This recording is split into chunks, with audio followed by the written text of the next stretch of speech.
Alors ici, je vais calculer donc l'énergie mécanique d'un, ou plutôt l'énergie potentielle, parce que l'énergie mécanique, c'est l'énergie potentielle plus l'énergie cinétique, on va dire d'un oscillateur mécanique, hein, oscillateur mécanique. Voilà, d'un oscillateur. Alors, ce que je veux m'intéresser ici, je ne veux pas m'intéresser à l'énergie mécanique, mais plutôt uniquement à l'énergie potentielle. Bon, après, il y aura une composante cinétique que je ferai dans une autre vidéo. Voilà, je ferai dans une autre vidéo la composante cinétique. C'est-à-dire, si vous avez un pendule, ben, vous le mettez à vibrer, il va commencer à vibrer avec une certaine vitesse, mais il va atteindre chaque fois une hauteur donnée. Hein. La hauteur change. Hein. Donc la hauteur change, donc on comprend qu'il y a une énergie potentielle derrière et qu'il y a une certaine vitesse. Donc c'est normal que, je veux dire, on se dit qu'il y a une énergie potentielle et une énergie cinétique. Idem si vous avez un ressort. Hein. Le ressort, voilà, il a une certaine hauteur. Si vous l'étirez, il va être une autre hauteur. Donc il y a une énergie potentielle et aussi une énergie cinétique parce qu'il va commencer à se balancer. Il n'y a aucun effet dynamique derrière ça, de vitesse. Il y a de la vitesse qui rentre en jeu. Alors donc ici, je vais voir l'énergie potentielle. Et donc l'énergie potentielle, il faudra l'ajouter à l'énergie cinétique pour avoir l'énergie mécanique totale. Bon, ici, je ne vois que l'énergie mécanique. Alors, l'énergie mécanique, ici, comment pourrait-on l'avoir de l'oscillateur harmonique? Attention que c'est un oscillateur avec un signal sinusoïdal. Hein. C'est un oscillateur harmonique, donc avec une onde sinusoïdale. Donc je dirais, pour préciser les choses, c'est un oscillateur harmonique qui va engendrer de la sinusoïde, ou la cosinusoïde, mais ici, bon, je prends de la sinusoïde. Alors le tout, c'est de se dire qu'est-ce que c'est que le travail. Parce qu'on va étudier le travail pour aboutir, je veux dire, à l'énergie potentielle. Il faut partir du travail. Alors le travail, c'est une force fois un déplacement. Tout simplement, c'est une force fois un déplacement. Donc il y a cette force qui est présente. Voilà. Mais il faut que la force puisse se déplacer. Voilà. Et donc, si je prends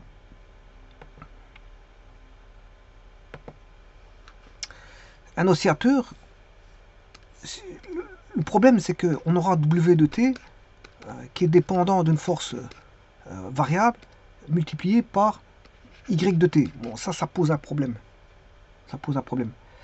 Parce que si on a du variable multiplié par du variable, ça va donner bon, quelque chose de variable.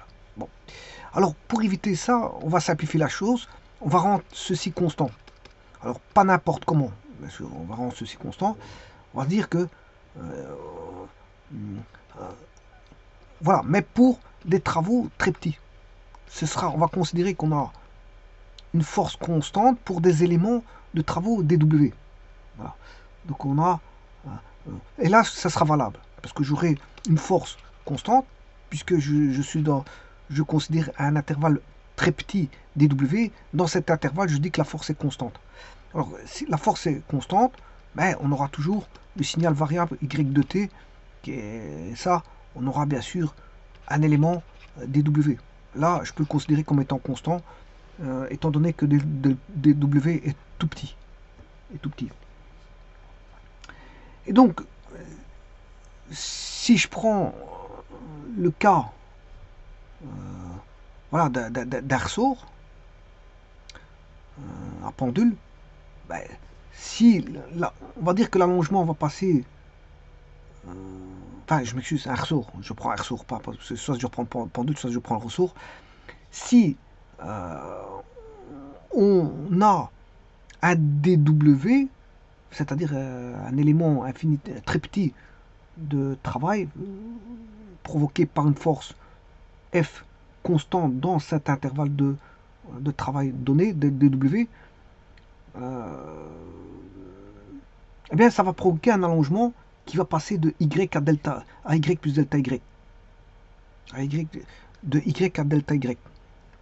Donc l'allongement, lui, il va aller de Y à Y plus un delta Y. Et tout est, je veux dire, voilà, infinitésimal ici. Je veux dire très très petit. Bon, pas forcément infiniment petit, mais très petit. C'est très petit. L'infinitésimal, il va passer par après. Quand je veux dire, on va passer à la... à un moment donné, vous aurez compris que je vais passer à la limite. Voilà, pour calculer soit une dérivée ou une intégrale. Mais si vous aurez compris que ça va être une aire, donc ça va être une intégrale. Alors, le tout, il faut aller rechercher la fonction force par rapport, je veux dire, à y, au signal y. Alors, si je considère la force comme étant constante, la force, elle est là par rapport, voilà, à l'allongement. Je dis que c'est constant. Bon, si c'est constant, on a une fonction du style f égale ky. La force est dépendante de, comment on appelle ça, de l'allongement. F est égal ky. Voilà. Donc ici c'est considéré comme constant, hein. Force constante. Voilà. Alors si je prends, je vais décomposer en intervalles bien sûr réguliers.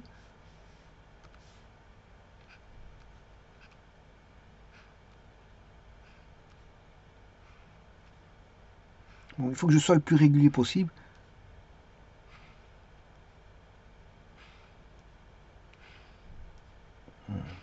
J'essaie d'être régulier. Mais c'est difficile. À un moment donné, voilà. Enfin bref. Voilà. Ici, il y a une régularité. Le pas, il est le même ici. Le pas, une régularité du pas. On a des rectangles, je veux dire, qui sont avec des bases identiques. Des bases identiques. Voilà. Et donc, on a... Alors, autre chose, c'est que le K, on va faire un ressort, c'est M oméga carré. Voilà. Le K, il vaut M oméga carré pour un ressort.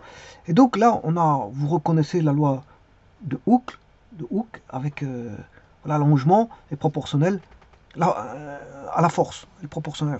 Alors maintenant, je vais décomposer en rectangle élémentaire, parce que pour l'instant, on a des trapèzes. Et donc là maintenant, j'ai des rectangles. Et à tout moment, je veux dire, je peux calculer un des rectangles. Alors ce rectangle-là, mais justement, c'est une aire qui va donner dW. dW. Alors, bien sûr, dW, qu'est-ce que c'est? C'est un rectangle. Un rectangle est constitué d'une hauteur, voici sa hauteur, et sa hauteur est une base. Alors, la base, vous aurez compris que c'est delta Y, voilà, delta Y, et la hauteur, ben, c'est la force. Et la force, elle vaut K fois Y. Donc, c'est des hauteurs de K fois Y et des bases de delta Y. Et donc, pour avoir l'aire d'un rectangle, vous allez avoir ky base fois la hauteur qui donne, bien sûr, le fameux élément de travail dW. Très petit. C'est très petit, ça. Alors maintenant, je peux avoir le travail complet en faisant la somme de tous ces rectangles. Mais en plus de ça, je vais faire tendre ces rectangles vers 0. C'est-à-dire qu'on n'aura plus que des lignes. Et ces lignes, bah, vous aurez compris qu'ils vont donner l'aire du triangle. Hein. C'est toutes des lignes qu'on va voir juxtaposées les unes à côté des autres de manière infinitésimale. On n'a plus de rectangles. On a voilà, un dW qui tend vers 0. Alors si ces dW tend vers 0, on a toutes des lignes. Et toutes ces lignes-là vont donner, je veux dire, la surface du rectangle jusqu'à la valeur donnée Y. Voilà, pour une valeur Y donnée, je peux m'arrêter ici. Donc là, à ce moment-là, j'ai fait tendre vers 0 les rectangles, c'est devenu des lignes, et je fais une somme de lignes. Donc je fais une somme de delta W quand ils tendent vers 0. Ce qui veut dire que delta W, je vais vous dire, c'est des rectangles qui valent ky fois delta Y. Donc les W, delta W, il vaut ky fois delta Y. Ça c'est le rectangle. Je fais tendre le dW vers 0, voilà, et là à ce moment-là, ben, on aura, bien sûr je vais faire la somme, hein. Je vais faire la somme de ces dW qui tendent vers 0, et donc j'aurai l'aire du rectangle. Du triangle, je m'excuse, du triangle. J'aurai l'aire du triangle. Alors de deux choses l'une, vous faites l'intégrale de 0 à y de f qui est voilà, delta de w tend vers 0, donc delta y tend vers 0. Quand delta dy tend vers 0, on a dy. Donc j'aurai f dy. Alors f c'est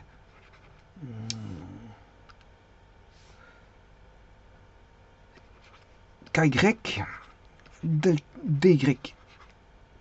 Alors, donc bon, c'est une intégrale assez simple, parce qu'on aura ky carré sur 2 entre les bornes 0, y.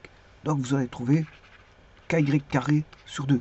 Bon, est-ce qu'il y a l'air du triangle? Parce que vous allez avoir la grande base ici qui vaut y.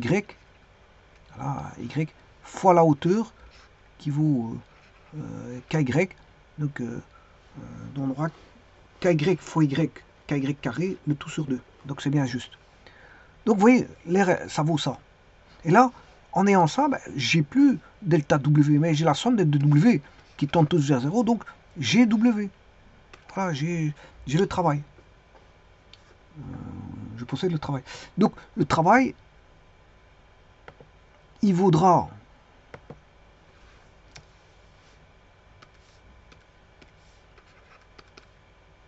ky carré sur 2.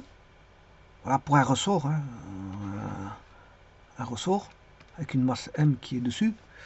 Ky carré sur 2, voilà le travail, qu'est-ce qu'il vaut? Oui, mais attention que c'est un travail dépendant du temps. Pourquoi? Parce que Y est dépendant du temps. Y est dépendant du temps.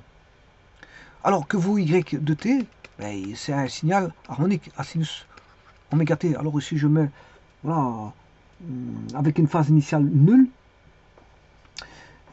Et je rappelle, comme on a un ressort, je m'excuse, si, un ressort, on a un ressort, le K, il vaut M oméga carré. Voilà. Donc ce qui veut dire qu'ici, le travail en fonction du temps vaudra K, bon, M, K, c'est A, M, oméga carré. Attention que ça c'est K.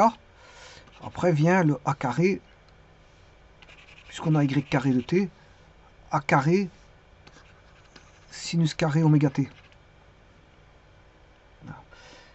Et donc, ce travail-là, c'est exactement l'énergie potentielle voilà, du ressort.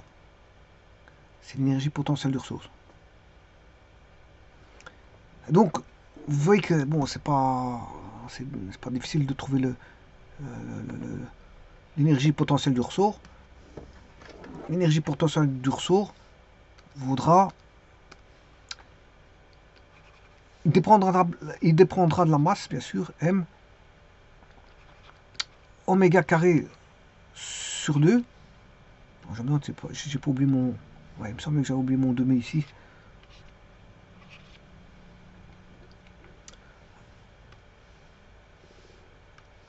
M oméga carré sur 2 fois A carré, bien sûr, fois sinus carré oméga t est égal à l'énergie potentielle du ressort.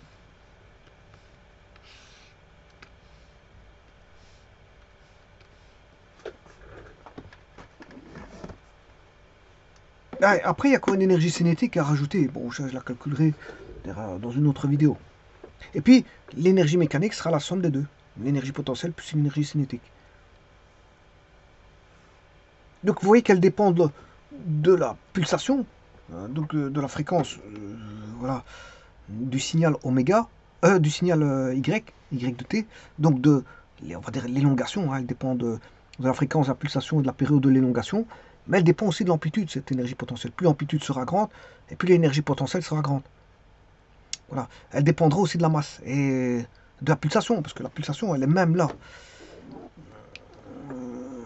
La pulsation, elle est là. Quand je vous parle, quand je vous dis que ça va varier en fonction de la pulsation, voilà, vous remarquez que ceci,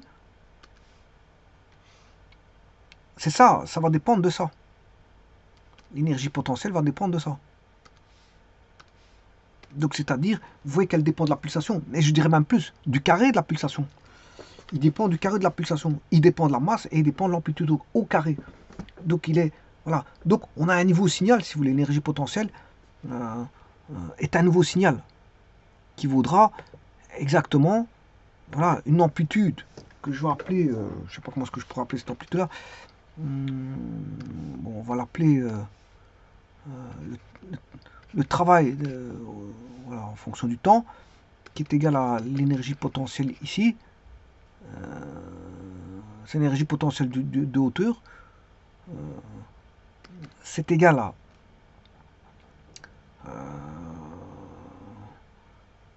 donc je mettrai un B sinus carré oméga t. Voilà. Avec bien sûr ce B, vous aurez compris que c'est l'amplitude. L'amplitude est dépendante de 1 demi M oméga carré A carré. Ou si vous voulez, B est égal à 1 demi M oméga A le tout carré.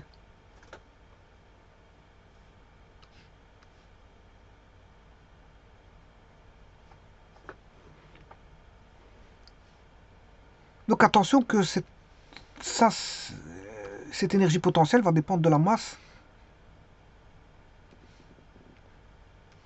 de la pulsation au carré et de l'amplitude au carré du signal. Alors je rappelle que, bon, ça c'est un élément de l'oscillation. C'est l'oscillation, ça fait partie de l'oscillation. Et ça c'est un élément extérieur, hein. C'est la masse qui est accrochée au ressort. Donc elle dépend, si vous voulez, de l'oscillation, des éléments intrinsèques à l'oscillation, comme son amplitude, et son amplitude et sa pulsation, mais elle dépend aussi voilà, de l'objet qui est accroché au ressort, c'est-à-dire de la masse. Et c'est surtout qu'on a un carré on a un carré ici, hein, de sinusoïde. Ce qui veut dire que si j'ai une élongation sinusoïdale, je vais aller chercher une élongation sinusoïdale, petit instant, et après je vais le mettre au carré. Vous allez voir que qu'est-ce qui va se passer? Bah, on n'aura plus, voilà, de valeur négative. Hein. D'autant plus ici, rien n'est négatif ici. La masse est positive. Masse c'est quelque chose de positif. Hein. Voilà, oméga au carré c'est d'office positif, 2 c'est positif, A carré c'est positif. Ouais. Donc ici, tout ce qui est ici, là, c'est positif. Et en plus de ça, vous allez avoir un sinus carré. Donc tout ce qui sera valeur négative en sinus va devenir positif. Et je vais vous montrer ici. Donc par exemple, si je prends 3 sinus carré, un petit instant, sinus carré x, voilà, j'ai fait n'importe quoi, 3 fois sinus carré de x, voilà, ça devient ceci. Alors que au départ, à la base, on avait voilà, un signal qui voulait, par exemple, j'invente un 0,5 sinus x, par exemple. On avait ceci, et c'est devenu, tout redevient positif. Alors bien sûr, ce signal, il est plus grand, hein, parce que si vous avez A sinus oméga t, vous comprendrez que si vous multipliez par A carré, déjà, on a le carré de A, donc il est déjà plus grand que l'autre. En plus de ça, on multiplie encore par oméga carré. Et en plus de ça, on multiplie encore par m. Après, on divise par 2. Mais ces facteurs de démultiplication démultiplient le signal voilà, en sinus. Hein. Alors bien sûr, maintenant, il faudrait mettre si on devait mettre au niveau temporel, bien sûr, si x est plus grand ou égal à 0, on aurait voilà, le signal G, s'il ferait des oscillations, voilà, il aurait une énergie potentielle variable qui serait aussi harmonique. Et donc on aurait, si G x plus grand ou égal à 0, on aurait G. Et donc, vous voyez que ici, enfin plutôt F.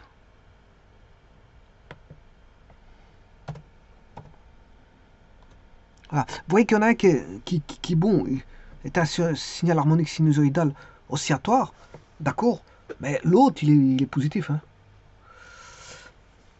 Il est positif.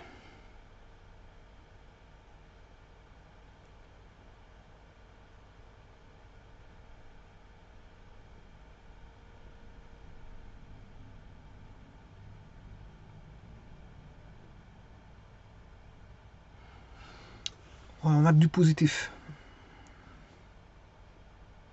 Alors on aurait pu faire aussi, ce que j'aurais pu faire, c'est de prendre les signaux de base, le rendre positif et puis le démultiplier. Ça, je peux faire aussi. Par exemple, j'aurais fait ceci, donc le rendre en alternance, on va dire faire du redressement et démultiplier le signal. Voilà, par exemple, dans ce cas-ci, si on va dire la fonction c'est g, si g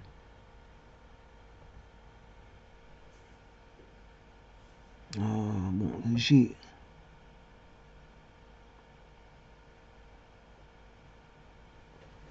donc si je prendrais déjà g plus grand ou égal à 0, je dessine, on va dire la fonction g. Voilà. Et si g est négatif, je dessine aussi la fonction moins g.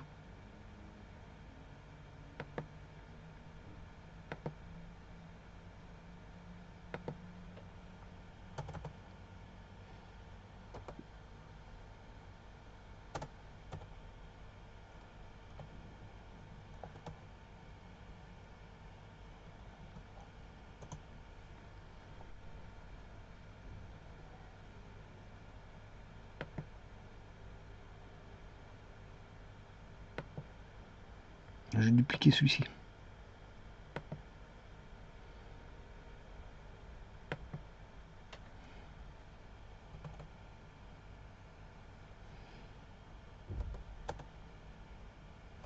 Oh, il faut que je recommence tout parce que ici, si g est de x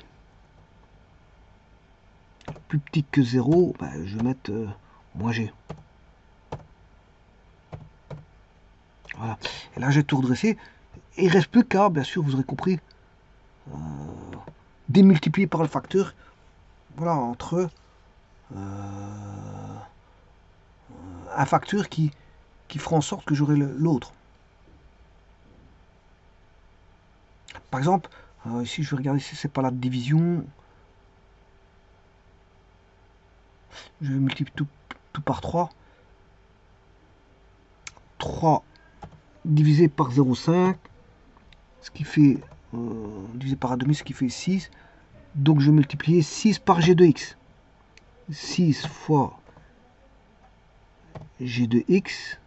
Ouais, non, j'ai pas ça. Non, j'ai pas ça. C'est pas 6. Bon, enfin, bref. J'ai pas ça. C'est pas 6. Voilà, il faudrait multiplier par un facteur. Voilà. Il y a moyen de transformer celle du bas par celle du dessus. Voilà. Enfin. Voilà, donc c'est pour vous dire que l'énergie potentielle vaut ceci.